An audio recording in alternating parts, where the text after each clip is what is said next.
अगर आप उस परेड में शामिल होंगे तो आप पे धारा 144 की कार्रवाई की जाएगी।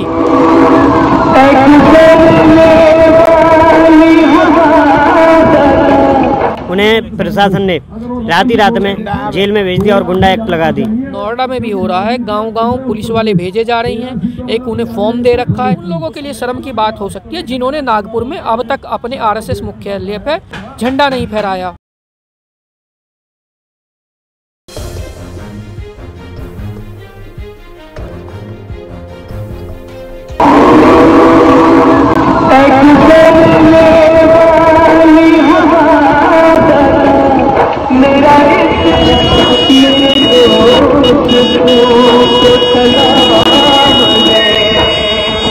नमस्कार, आप देख रहे हैं नेशनल इंडिया न्यूज़ और मैं हूं आपके साथ पारितोष बल। इस समय मैं चिल्ला बॉर्डर पर मौजूद हूं। यहां पर 26 जनवरी की तैयारी हो रही है। 26 जनवरी पर जो ट्रैक्टर मार्च निकालने की बात कही गई है उसकी तैयारी पूरे ज़ोर शोर से हो रही है। यहाँ पर सैकड़ों के तादाद में ट्रैक्टर हैं और यहाँ पर भैंस भी हैं। यहाँ पर बहुत सारी चीज़ें हैं। देश से के अलग अलग हिस्सों से यहाँ पर किसान आए हैं। इससे पहले मैं बता दूँ किसान भी हमारे साथ मौजूद है ट्रैक्टर पर, इनसे बातचीत करेंगे। लेकिन इससे पहले मैं बता दूँ कि Tikri border, Ghazipur border, Singhu border, हर जगह से ये रैली निकलेगी, ट्रैक्टर मार्च निकलेगा और लाखों की तादाद में किसान उस दिन यानी कल के दिन तिरंगा लेकर दिल्ली की सड़कों पर ट्रैक्टर चलाएंगे। तो इसी कड़ी में हमारे साथ कुछ किसान हैं, आइए जानते हैं क्या कुछ उनका कहना है, कैसी उनकी तैयारी है। क्या नाम है आपका? अशोक चौहान। कहाँ से आप?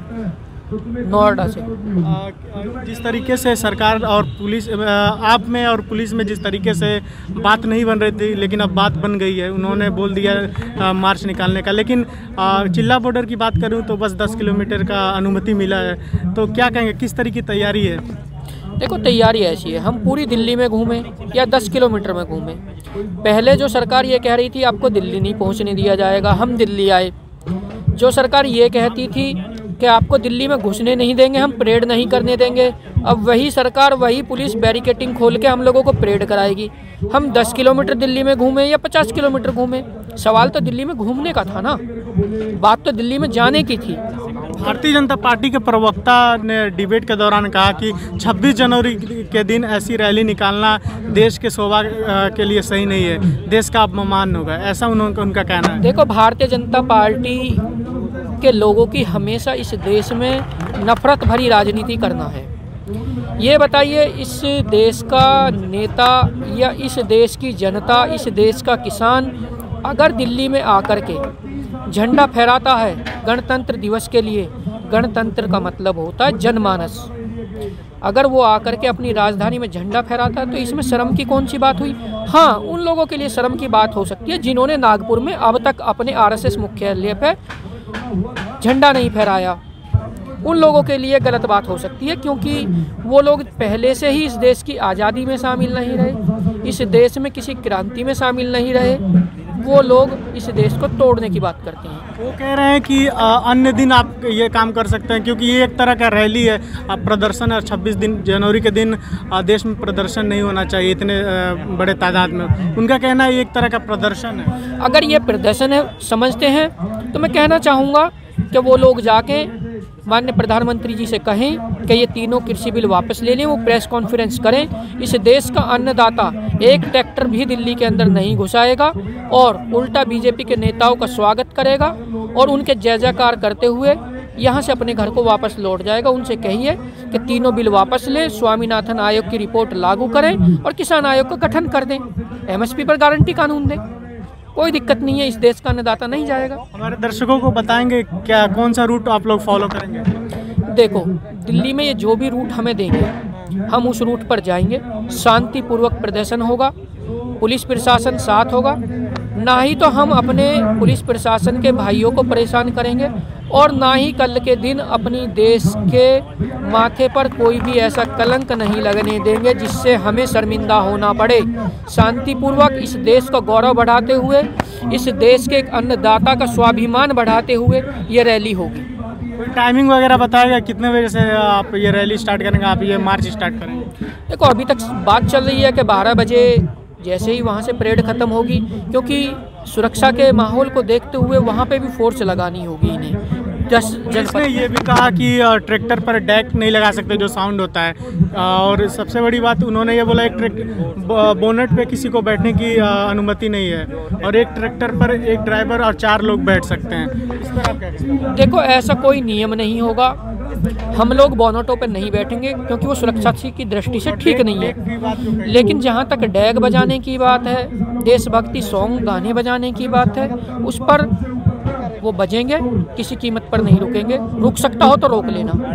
और क्या लगता है आपको, जिस तरीके से सरकार हमेशा आप लोगों के खिलाफ रही है, किसानों के खिलाफ रही है हर बात को लेकर, बाद में अब 26 जनवरी पर भी अभी पुलिस सहमति नहीं जता रही थी लेकिन सहमति जता दी है, क्या लगता है धीरे धीरे ये कृषि कानून वापस होगा?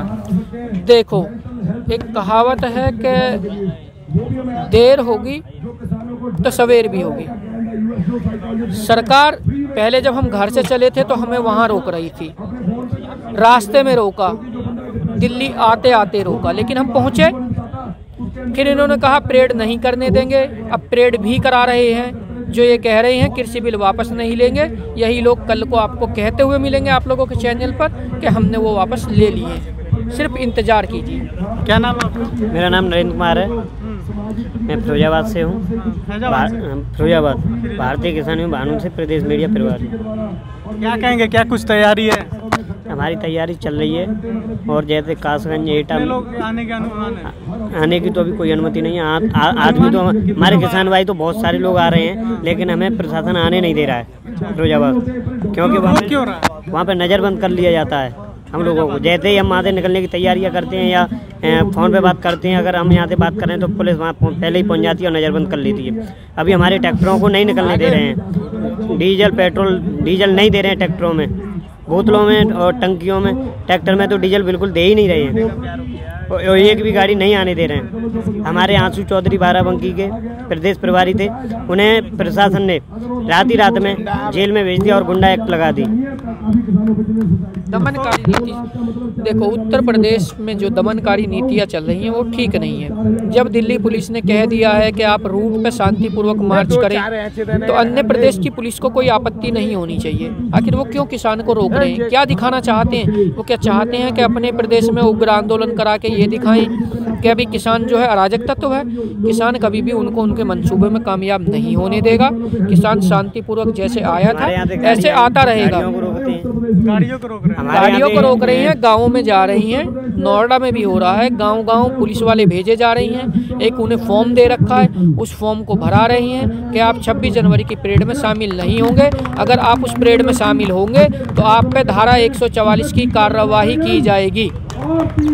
जैसा कि आपने देखा कि एक तरफ दिल्ली पुलिस ने अनुमति तो दे दी है परेड करने की, ट्रैक्टर रैली निकालने की, लेकिन वहीं दूसरी तरफ उत्तर प्रदेश पुलिस जो किसान भाई आना चाहते हैं परेड में, ट्रैक्टर लेके आना चाहते हैं, उनको नज़रबंद किया जा रहा है। उनको फॉर्म भरा कर ये कहा जा रहा है कि आप 26 जनवरी को नहीं जा सकते, परेड में हिस्सा नहीं ले सकते। जैसा कि किसान भाइयों ने अभी बताया कि बहुत सारे ऐसे किसान हैं जिनको नज़रबंद कर दिया गया है, रातों रात किसानों पर गुंडा एक्ट लगा दिया गया है, जेल में बंद दिया गया है। दमनकारी नीति अपनाया जा रहा है उत्तर प्रदेश में, ऐसा किसानों का कहना है। और कहीं ना कहीं ट्रैक्टर रैली में ज़्यादा लोग ना मौजूद हों, इसलिए ऐसा किया जा रहा है, ऐसा किसानों का कहना है। तो सरकार को सोचना होगा, आपने पुलिस के द्वारा अनुमति तो दे दी, दिल्ली पुलिस ने अनुमति तो दे दी, लेकिन अन्य राज्य की पुलिस आखिर क्यों ऐसा कर रही है, ये प्रश्न सोचने वाला है। तो जो भी दर्शक देख रहा है इस पर राय अपनी जरूर दे। अपने सहयोगी सद्दाम के साथ मैं पारितोष बल, चिल्ला बॉर्डर। तो अगर आपको पसंद आया हो तो इसे लाइक करें, कमेंट करें, शेयर करें, और हाँ, हमारे चैनल को सब्सक्राइब करना ना भूलें ताकि देश विदेश से जुड़ी खबरें आप मिस ना करें, क्योंकि कोरोना काल में 2 गज दूरी, मास्क है जरूरी।